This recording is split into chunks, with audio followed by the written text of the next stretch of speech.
kuaförlük berberlik yapalım biz.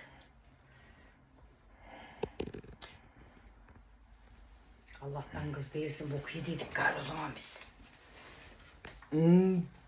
Makyaj yap, saç yap.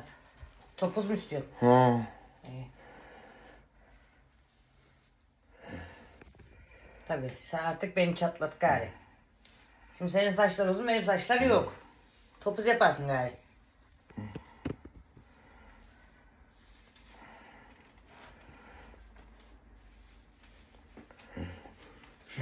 Hı. Ağzım kaldı. Ülkemi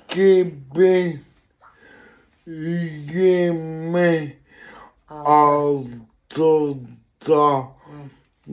tamam.